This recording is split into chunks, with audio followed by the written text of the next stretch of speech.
Good morning to our friends with the media. Thank you for joining me on my 100th day in office as Peoria's mayor. I'm very proud to see this day come and to share with you some of the things that have happened since I've taken on the role of mayor.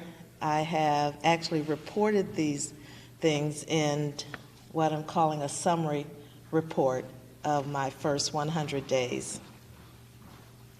And I hope that you, as well as the public, when you review the report, it focuses on progress in 6 different areas. I hope that you agree that although there's only a limited amount of things that can happen within 100 days, I hope you'll agree that we're off to a strong start. When I campaigned for this position as mayor for the city of Peoria, I promised the public that I would be their full-time, if elected, I would become a full-time mayor for all of Peoria.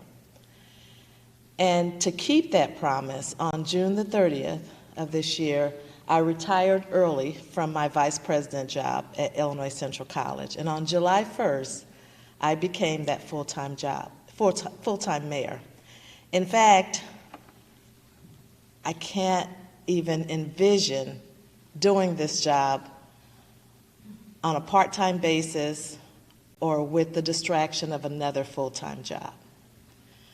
One thing that surprised me about my role is the significant amount of demand for the mayor's time by many people, by many organizations, by many groups throughout the county, throughout the region, and throughout the state.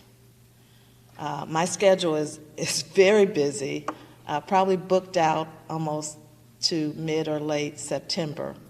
But there is great demand to meet and talk and share ideas, recommendations, concerns, to partner with the city of Peoria, to be involved in various ways. And it's really exciting to me because since May 4th, I've met with over 500 individuals, over 500. Some to discuss ideas, some to provide me with information about what they're doing or their organization or their efforts. Some want to partner with the city in some way or another. And some people just wanted to say, I'm pulling for you, I'm praying for you, let me know how I can help. So that's been my experience. It's been a great experience working with my council partners, with the city manager and the city staff. I also have been working with a team of volunteers who have helped me with the transition. And it's a small group of professionals.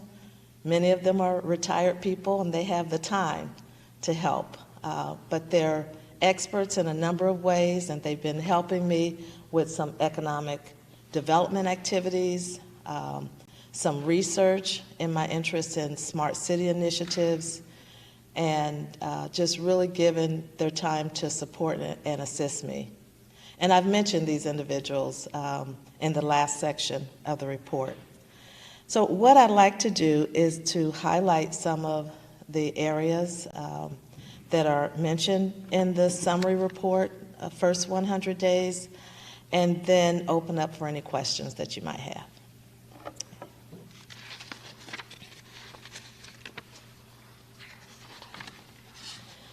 The 6 areas that I'm reporting progress in are progress on economic and job development, population growth, neighborhood safety, education and the arts, equity, and then progress on creating increased public engagement, collaboration, and government transparency. Those are the areas that are really top priorities for me. I think they're top priorities for the city. In the area of economic development and jobs, I would just first say that there's a lot of new optimism, even excitement that's taking place in Peoria. There are new businesses that are opening. Over 30 have actually opened since May the 4th. I've attended a number of ribbon cuttings, invited to learn about some of these new businesses, and it just, I'm excited at what is taking place and what will be taking place over this next year.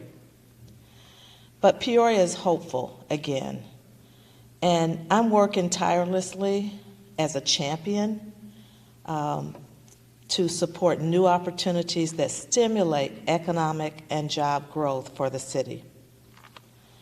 I want to be personally involved in economic development activities. And I've been talking to potential new businesses that are thinking about opening up, buying property here, other businesses that are considering relocating to Peoria, and those that are looking for a well-trained workforce.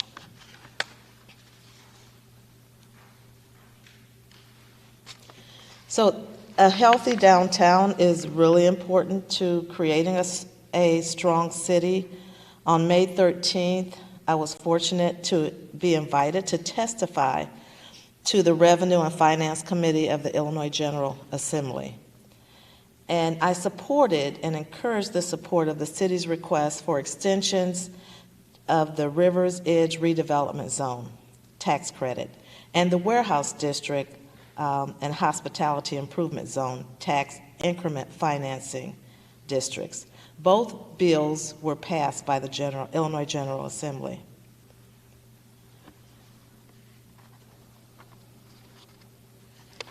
In the area of population growth, I want to point out that Peoria was fortunately named the most affordable mid-sized city in America based upon research that was conducted by Advisor Smith, a business research group.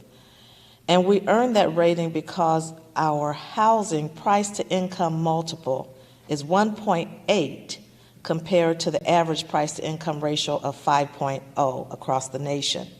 So people are apparently paying attention to the fact that Peoria has affordable housing, and many are moving here just to work from home.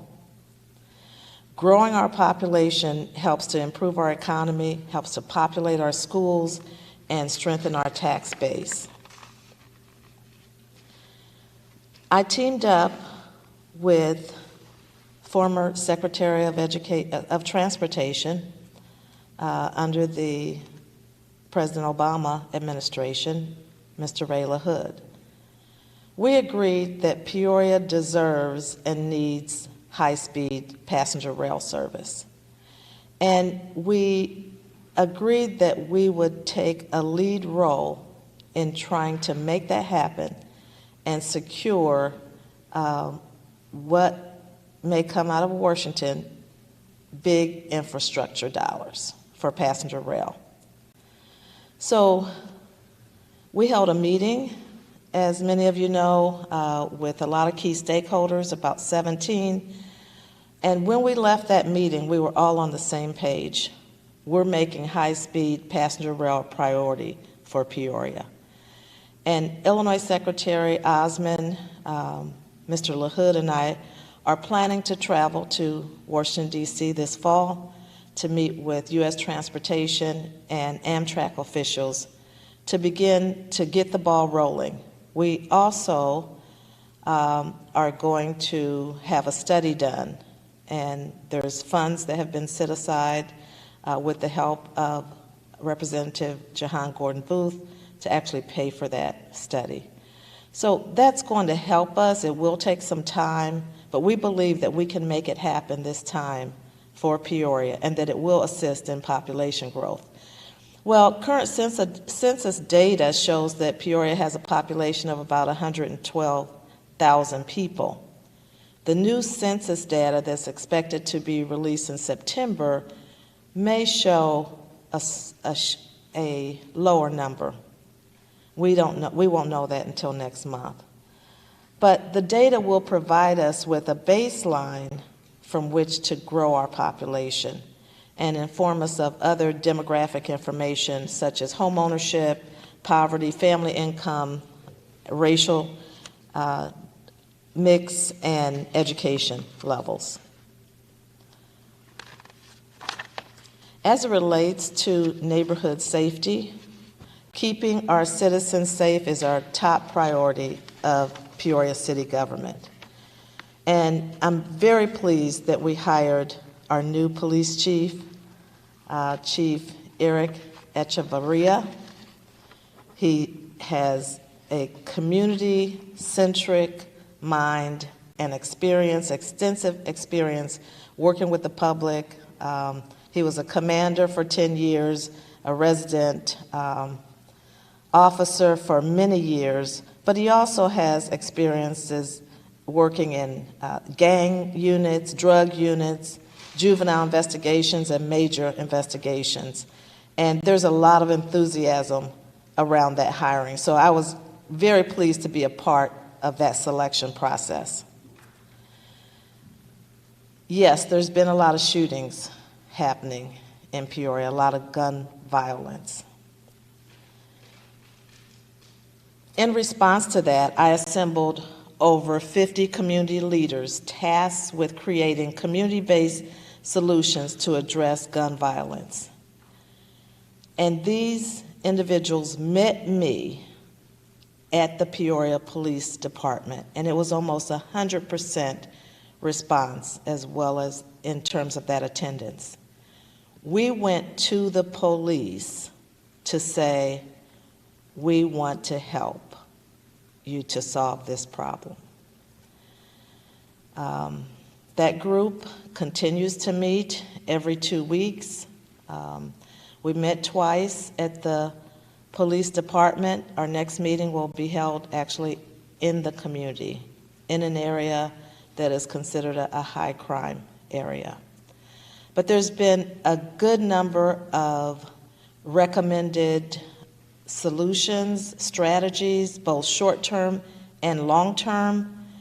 And I introduced to that group, as well as to faith leaders in our community, this concept of a safety network.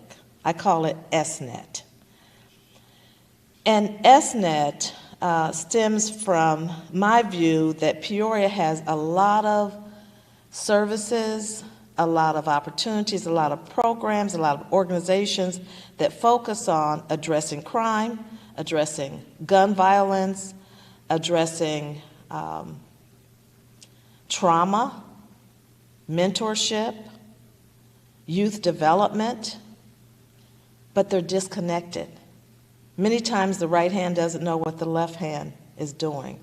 And so they're scattered and they're not connected in a formal system.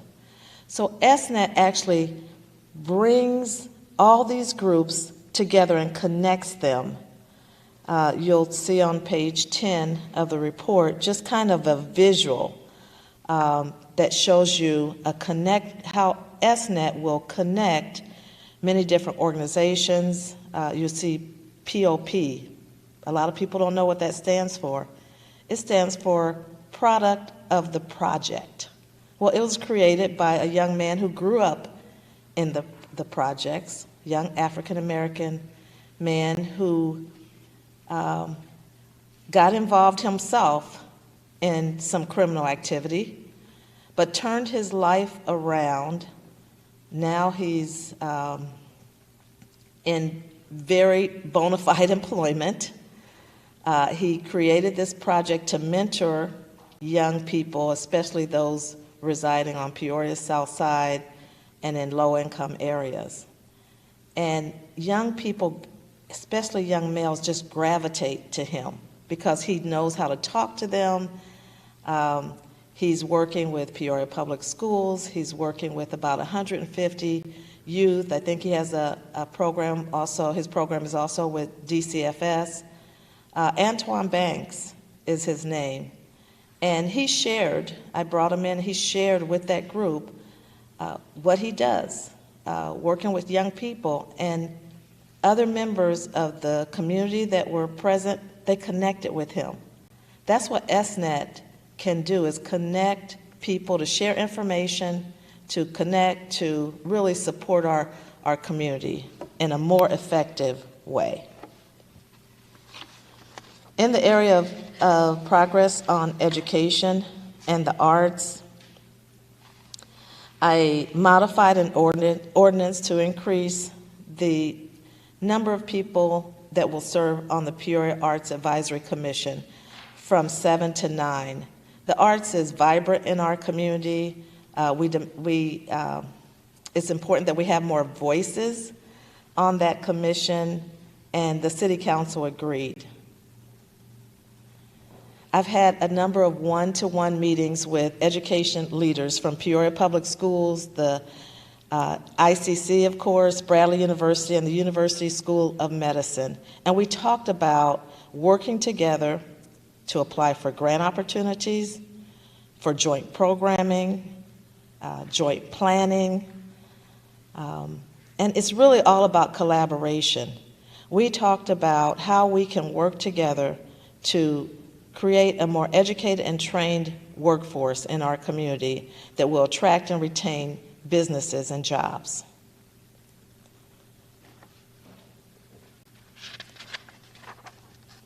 Regarding progress on equity, on July 15th, we launched probably the largest city commission in the state, maybe the country, 156-member commission that will focus, it's a joint commission between the city and the county that will focus on racial justice and equity, looking at the disparities that are based on race within 8 different areas. And those areas include child and youth development, economic development and jobs, environment and climate, health and human services, quality housing, information technology, the justice system, and transportation and mobility. The Joint Commission on the orientation was held at Peoria Civic Center, and Tim Birchie and Mary Peterson jointly chair the steering committee. Every committee is led by 2 people of a different race. And this was the most diverse, educationally diverse, racially diverse, ethnically diverse, gender diverse group that I've ever seen. It was pretty amazing to see the level of commitment in our community of people that want to address issues of race and equity. So over 200 people applied for a commission that's now comprised of 156 people. The city is also in the process of hiring a chief diversity officer. And I think that the post closed on the 30th or 31st of July. So there's a committee in place that is in the process of scheduling interviews, and hopefully we'll have that position filled before the year is up. The city also teamed up with Illinois Central College and Peoria Public Schools for what we call the Peoria Cradle to Career Initiative. It's a program designed to transform Peoria 61605, one of the most distressed zip codes in America.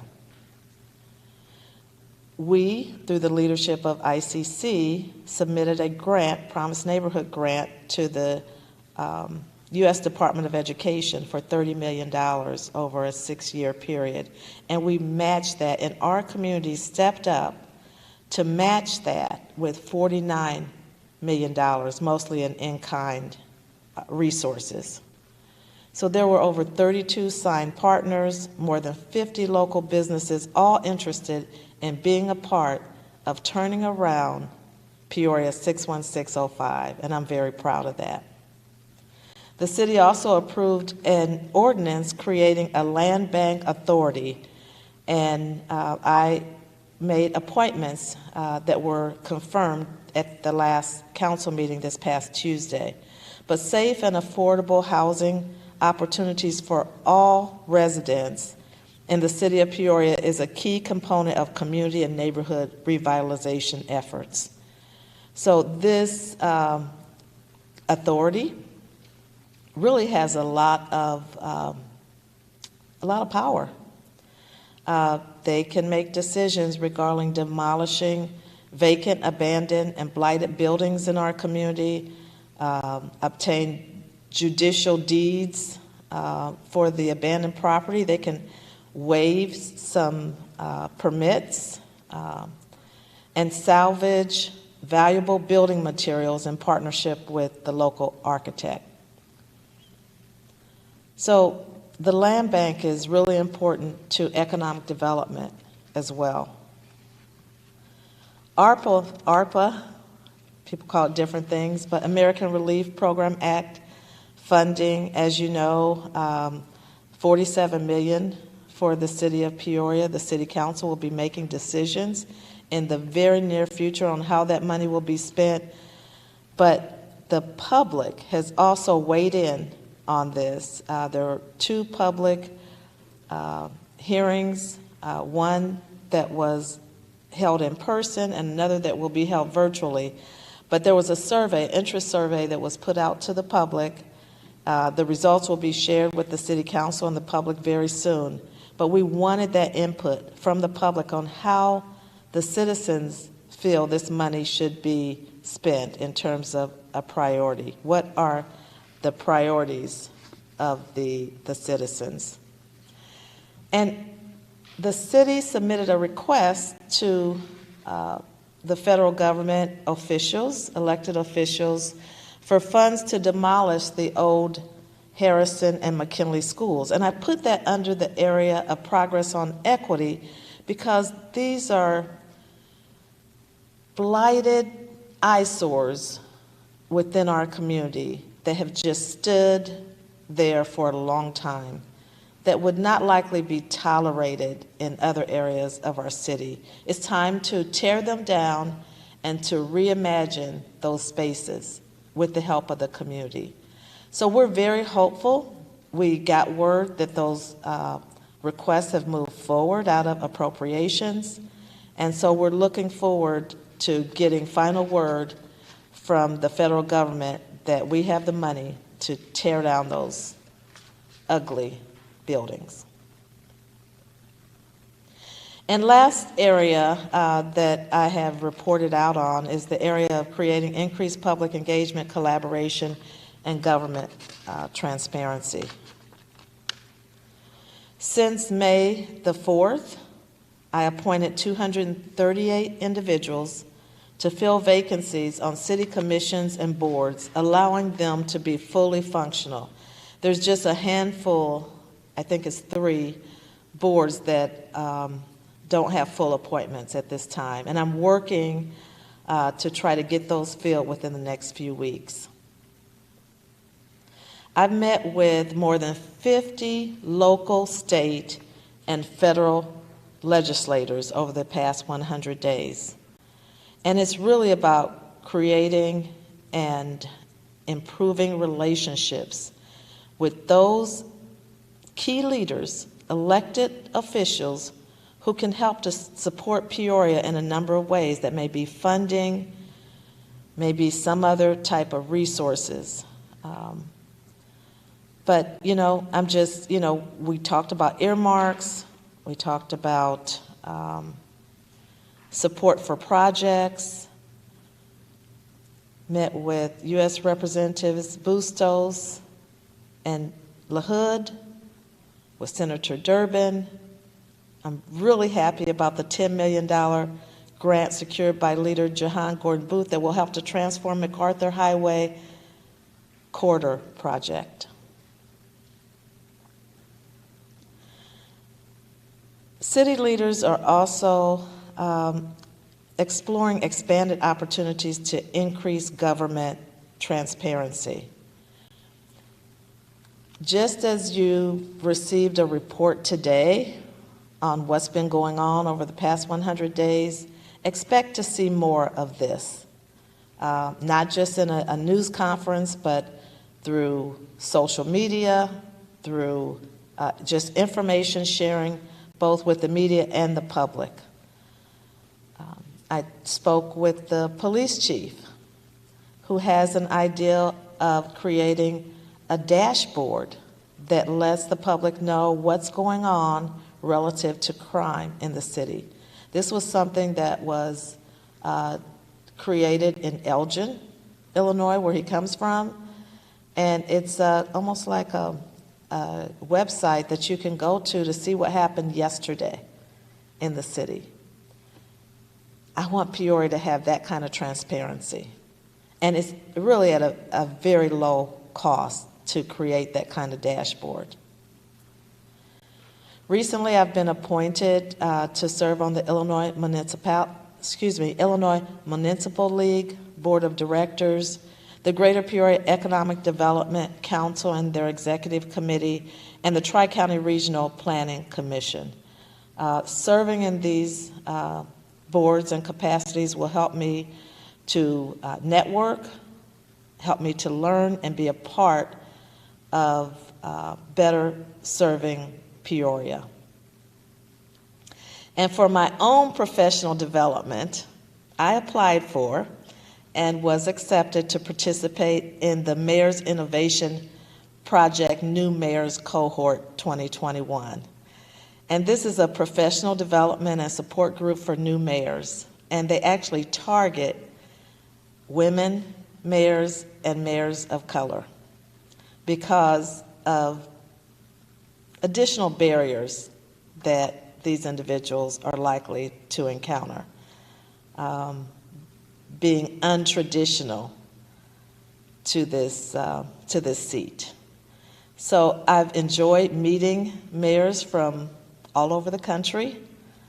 They've been serving as really mentors, providing guidance. The program is operated by the University of Wisconsin-Madison, and it introduces best practices and, again, connects us with experienced mayors who can tell us what they've been through and give some suggestions. There's no cost to my participation in this program, and it is virtual.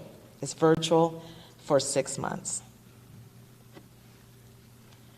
So, lastly, I would say that I'm excited to work with my colleagues on the Peoria City Council, with the city manager, the staff of the city. Everyone has been just unbelievably supportive and patient with me as I learn my new role and the various tasks. So I'm very grateful for everyone's support.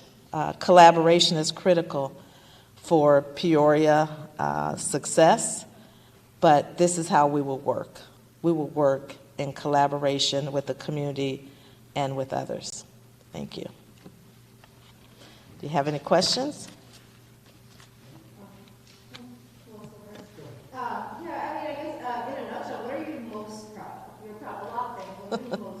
Oh, great question. Boy, there's a lot that I'm proud of. Making it to 100 days, still standing. Really, I would say I'm most proud of connecting with all the people that I've met with, and there's been many. I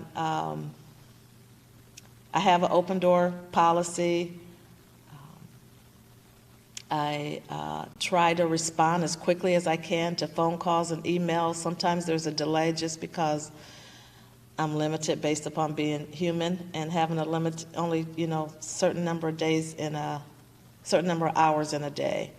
But I think I'm most proud of the relationships that I've been fortunate to have made over the past few months. So in the economic and job development section of this, two things caught my eye. I just wanted to see if I get more information on. So one is a prominent biotech entrepreneur interested in making Peoria a hub for pharmaceutical production. What can you tell us about that right now? So I can tell you that I've had some, I can't say the names of the individuals that I've met with, but I've met with a couple of individuals in this field of biotech. And they are people that have expertise and money. And they're really interested in doing business in Peoria. One has some roots near our area. Another has some relationships with people in our area. And they think that Peoria is centrally located, and that it has a strong healthcare system in place, you know, with our big Unity Point and OSF and other suppliers, and that there's potential good opportunity for this type of business. So that would really be kind of another addition to Peoria's, I guess, burgeoning medical economy here. Absolutely. I think so. I think it holds great promise. And we have a new council member, Dr. Karan Valpula. And, you know, he comes from the medical field, and he has strong interest in this area as well. And so, you know, his expertise will be tapped. He's getting very engaged. He's even joining the Regional Workforce Alliance that is spearheaded by the CEO Council. So I'm looking forward to his leadership as well in this area.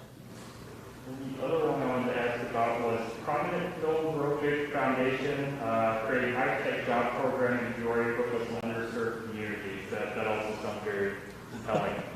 Right. So those are discussions that were held with a philanthropic organization and an individual that came to visit Peoria. We took him, he met with many people, including, you know, Bradley's president and ICC's president. We took him on tours of Peoria 61605. His interest is in creating jobs for individuals in Peoria, particularly targeting low income or those that have been underserved. And he has connections throughout the country, and he's very excited about a project in Peoria, a business project. What's his particular interest in Peoria? Why Peoria versus any other city in the country?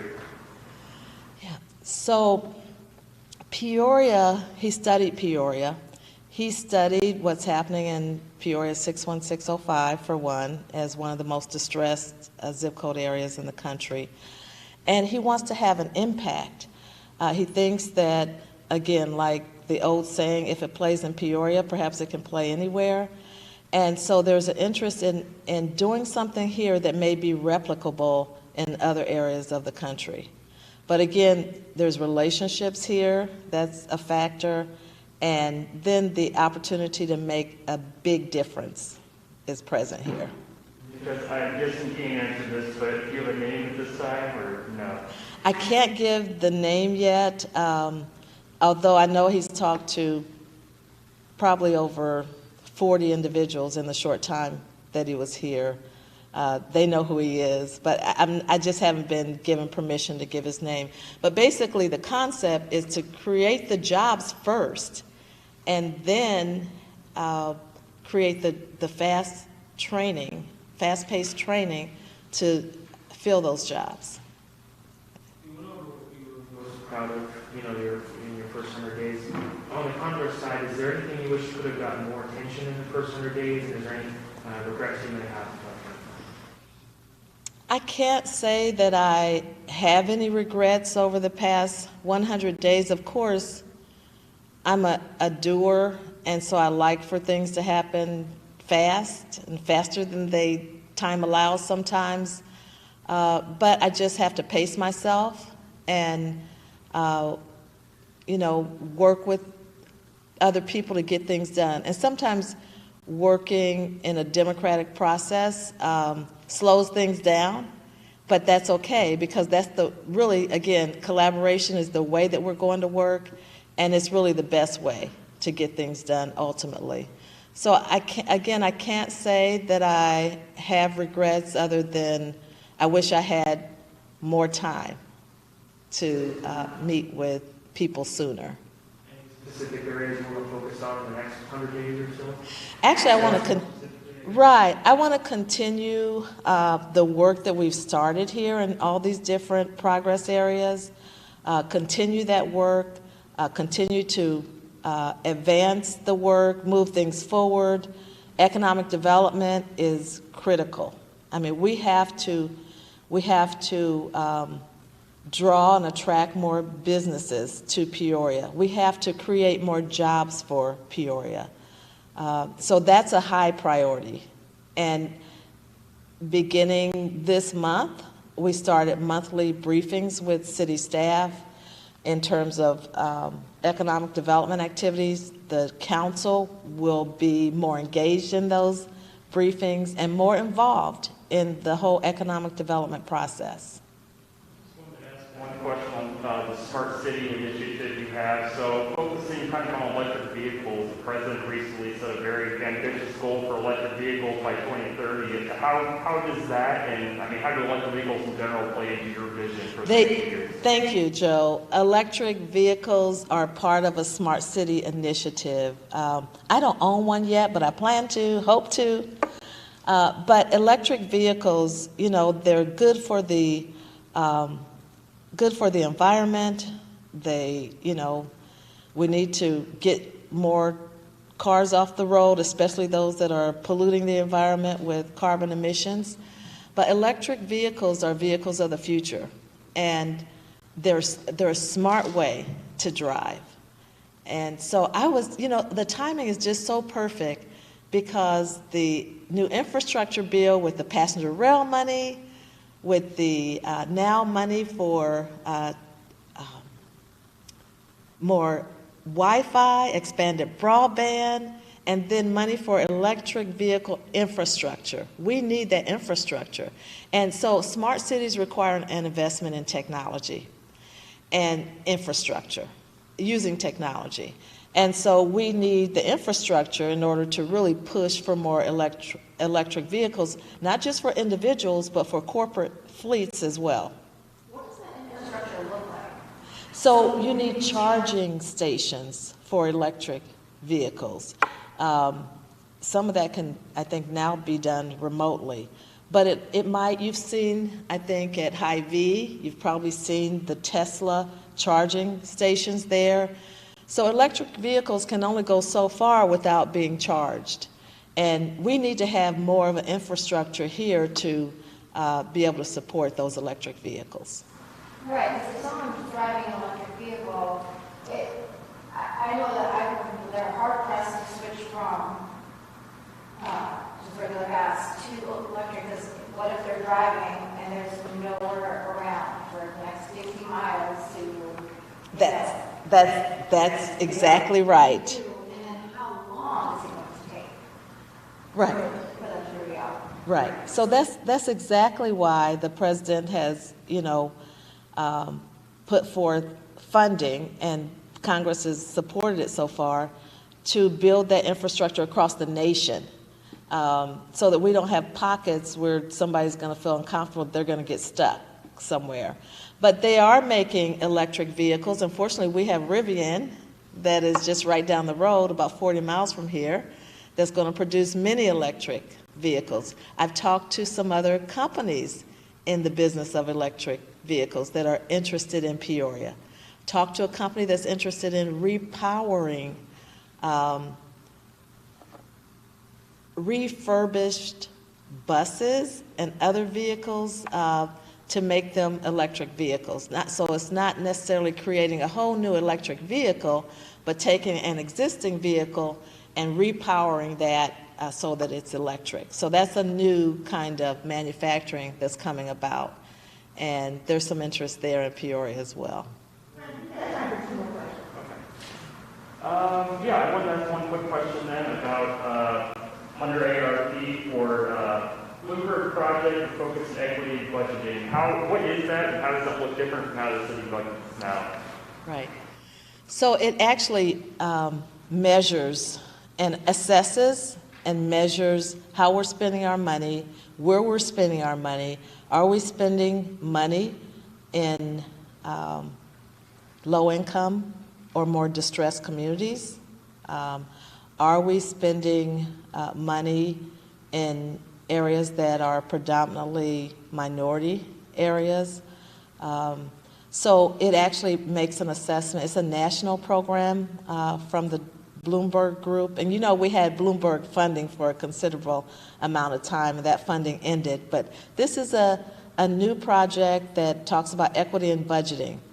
And I just met with those officials. City staff has been working with them since last September, I believe. But I just met with the project leaders that are associated with Bloomberg and learned more about this project. And I can provide you more specific information. But that's what it looks at. Are we being equitable in our budget process? Where are we spending the money?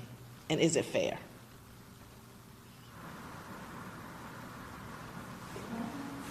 Yes. Oh, that's okay. And then Dennis. Yeah, that's fine. How do you personally define equity? And then what are some of those benchmarks that you know you've succeeded or accomplished some goals?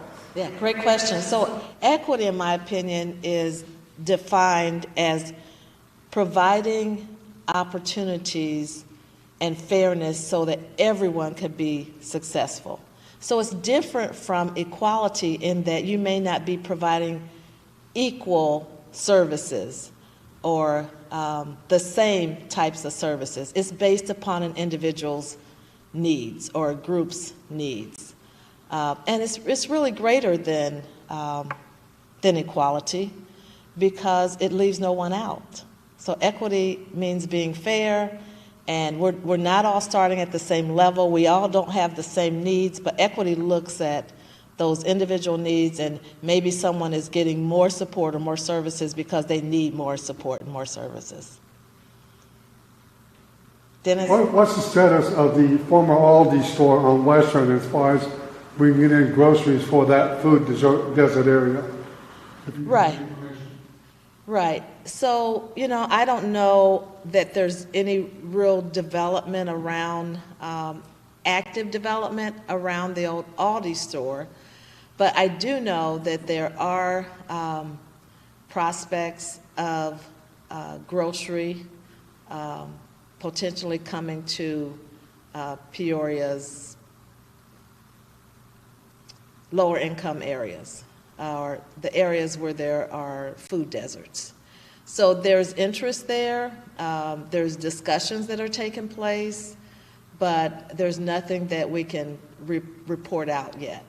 We're committed to, providing fresh food and groceries to these areas that are food deserts. So we're continuing to work on those opportunities. Thank you. Thank you for coming.